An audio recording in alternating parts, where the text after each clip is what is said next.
Welcome back to the channel, everyone. Now, we all know that this world is full of Karens that will call the police on you just for you minding your own business. And then you have to pray that the officer that shows up knows the law, or you can just know your rights. Watch how this man destroyed his cop so bad that he immediately started backpedaling everything he said. And stick to the end to see what this Karen accuses him of. You won't believe this. But first, remember to leave a comment with your thoughts on the video and hit the like button to help these videos get out there to bring awareness to everyone of their rights and end police misconduct.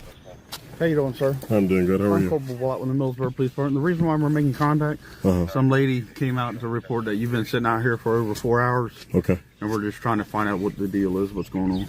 Just sitting here minding my business, not doing anything. You got any credentials? I'm not going to provide that just because of a call. V, Texas. You told her that you're a correct? Well, yeah, that's what I told her. Okay. Do you have any credentials? Yeah, but I don't want to provide that right now. Why not? Huh? Why not? Because it's optional, and I just don't want to provide it right now. What's that? Because it's optional. If you're you have to provide credentials to what you're going on, and you have to report it to the dispatch center that you're out here. No, but I didn't tell you that I was. Told her I was. I'm not telling you that I'm one. Well, this is private property, you know. This what is private property? What is private property? This roadway here? This road is private property. How is this road private property? Because it is. It's a development. It's run by the HOA. Where's the signs that says private property? There's no signs that says trespassing there. There's a public street, and there's no signs that says private parking there or private property. There's absolutely no signs. There's none. There actually is, probably out in the main entrance. Where? So I actually know where the HOA person lives. Well, over there is probably private property, but not here. This is a private property road. This is not a private property road. This is accessible from the public. That's a public street there. It might be accessed from the public, but this is private property. Well, no one asked me. This is an HOA run development. No one asked me to leave. Hey, can I have your name, please? It's Officer Shockley. Officer Shockley and Officer Bullock. Oh, can I get a badge number?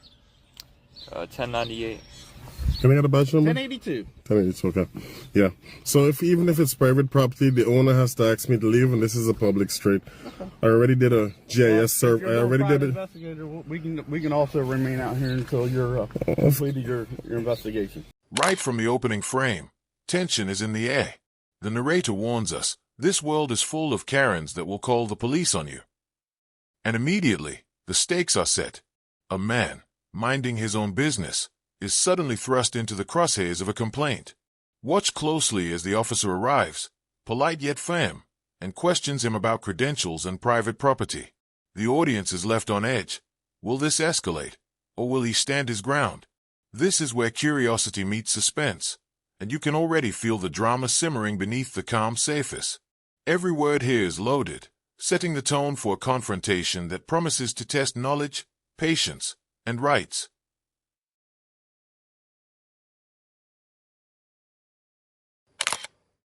So It's a free country. I mean, you're right. Of course.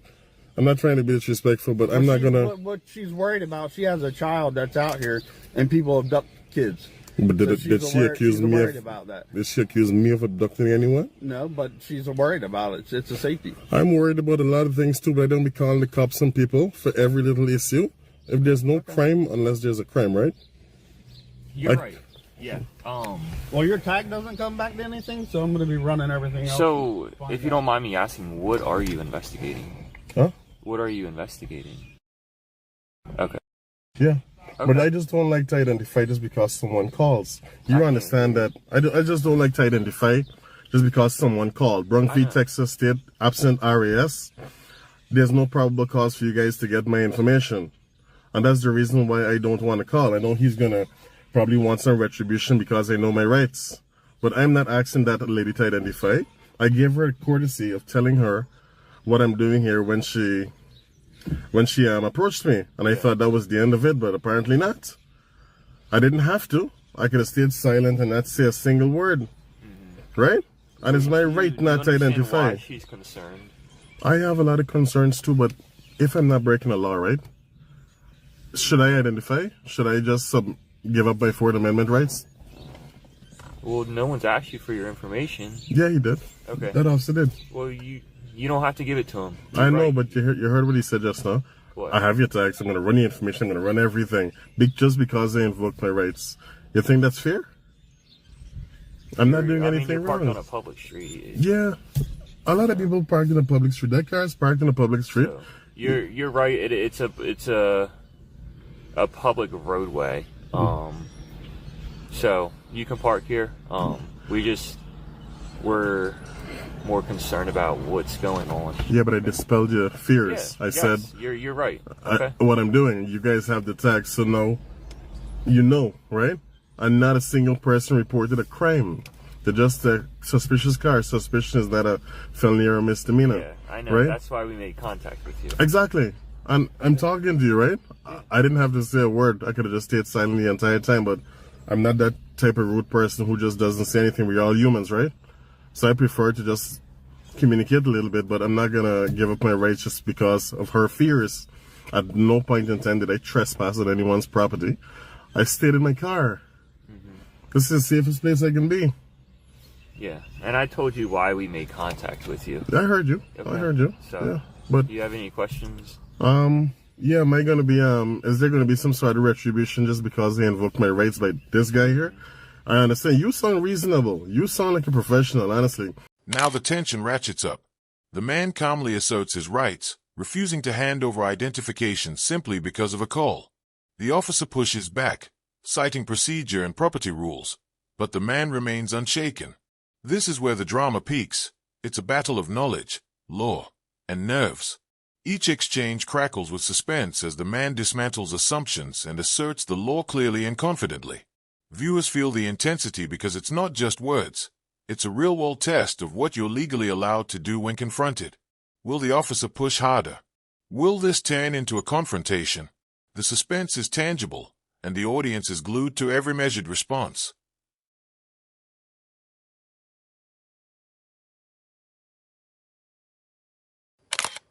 There are not too many cops who are professional like you and level-headed. Yeah, I I appreciate that.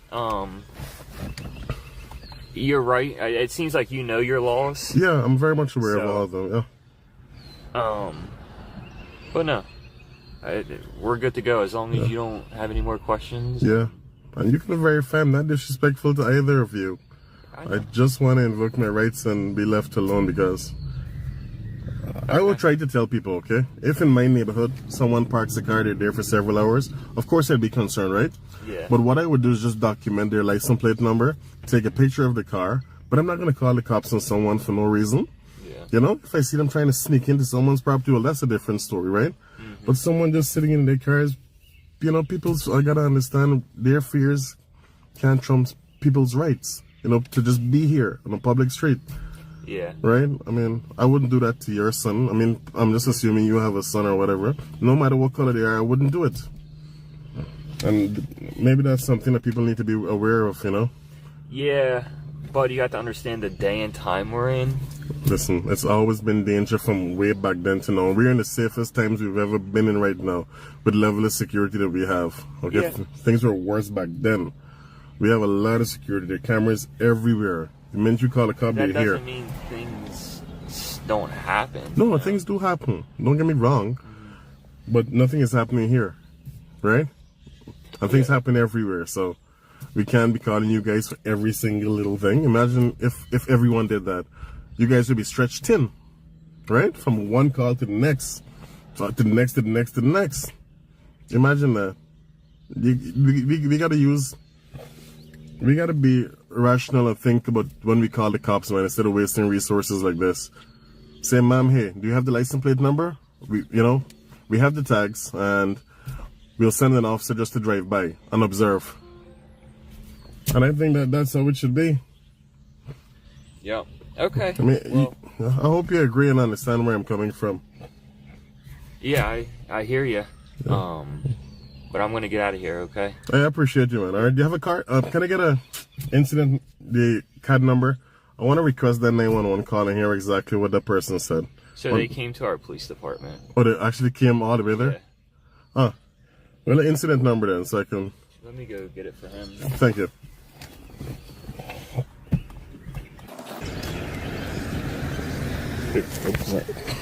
All right. 24. All right, thanks for your professionalism. I'm surprised she actually went to you guys, because normally I never tell them what I'm doing. I gave her that courtesy and she still went. So you see the reason why I don't talk to them? I don't tell anyone why I'm here. Here's the turning point. The man stands his ground, articulating that he's doing nothing wrong, and slowly, the officer acknowledges it. This segment balances tension with resolution, showing that calm reasoning and legal knowledge can diffuse potential conflict. Every word matters as mutual respect begins to emerge, even amid lingering suspicions. The audience witnesses the officer concede that no crime has been committed, and the man's composed demeanor dominates the scene. It's both satisfying and suspenseful, because while the immediate danger dissipates, viewers are left wondering, will the neighborhood still stir trouble? The dramatic narrative is both educational and captivating, a masterclass in asserting your rights responsibly.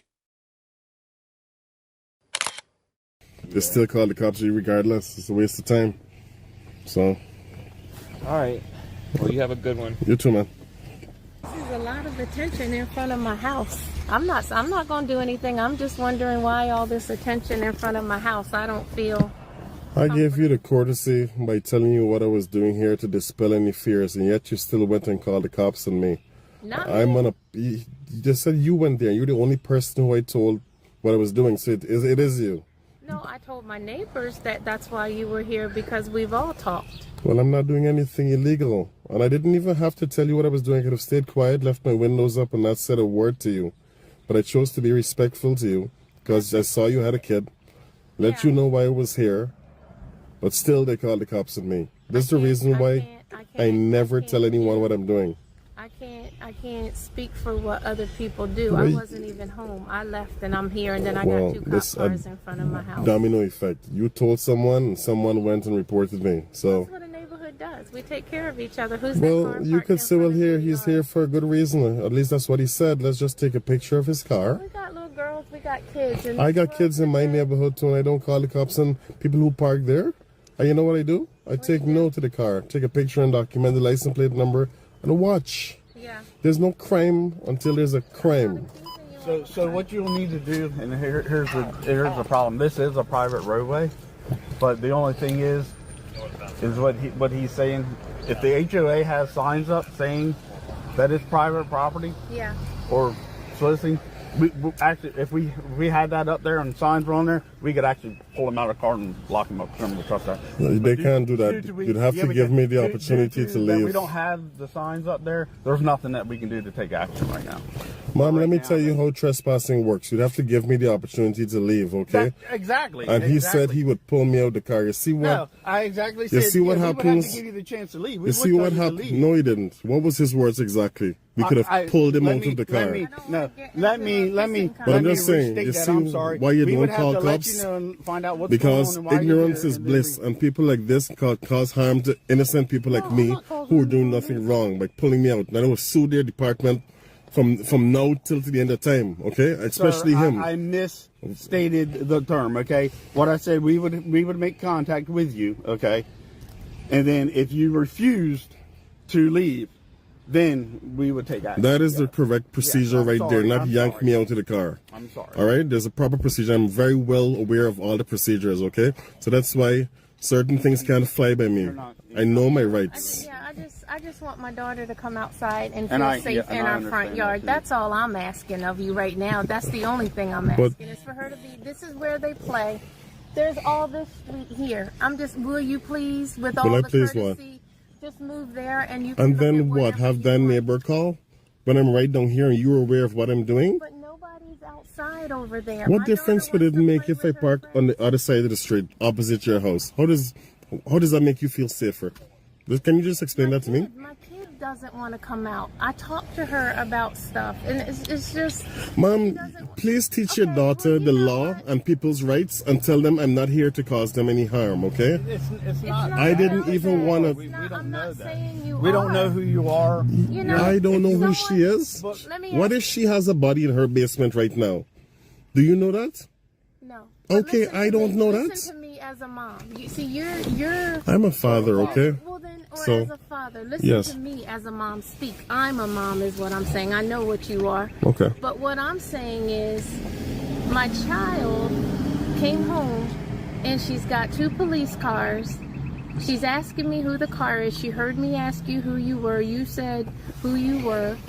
I've got neighbors calling me, asking me who's that in front of your house. So they think it's me. Okay. And I calm them by saying what it was. Well, nobody wants the girls to come outside and play because of all the wrong in the world. Not saying that you're doing it, but we'd be dumb if we just sent our daughters out here all willy-nilly to be snatched in a car. Okay. So now my daughter is nervous to come outside. That's all I'm standing here saying to you now, because you're parked here. Sure. And that's abnormal for this neighborhood. It's abnormal for a car to be parked with someone just sitting in the car. Yes. Let me ask you. For 3 hours, yes. All right, let me Yes, ask you a sir. question now. Yes, sir. Let me ask you a question now. You know what the Bill of Rights is? I know exactly what it is. Good. Yes, sir. Maybe you should teach your daughters about the Bill of Rights and people's right to do this, okay? And not only that, hold on. The cops came. Whoever called the cops, they came. Would she feel safer now that they came, they made contact, and they're about to leave, and I'm still here? No, she's Why gonna wouldn't she feel safer? Feel uncomfortable because there's a man she doesn't know, as far as she's concerned, just sitting in the car for nothing. You know why that logic doesn't work? Because a lot of cars drive through here. The women, just sit there. I'll call them and tell them you're watching it, and then they won't do anything, so it'll be a waste of everybody. I'm not watching at your kids. Are you serious? Now, I don't know about you guys, but for me, this Karen should be the one facing jail time for defamation of character. And the worst part is that this police officer is doing nothing but trying to make this man ID himself and leave the area, which should only make these Karen allegations look truthful. And this is why it is so important for you to know your rights and to help us to bring awareness to the rest of the public. So don't forget to support the channel by subscribing, like the video, and leave a comment to reach more people. And remember, always record the police. The story doesn't end with the officer's departure. The real drama lies in the aftermath. Despite all explanations, the Karen complaint continues to ripple through the neighborhood. The man documents the absurdity, educating the audience on how unnecessary calls can escalate, and how knowing your rights is not just important, it's essential. Suspense lingers as viewers see the domino effect of a simple complaint, neighbors alarmed, children hesitant to play outside, and the man left managing the fallout. The narrative closes with a powerful takeaway: awareness, rights, and composure are your best tools. It's a tense, eye-opening lesson wrapped in real-world consequences, and a reminder to always be prepared for the unexpected.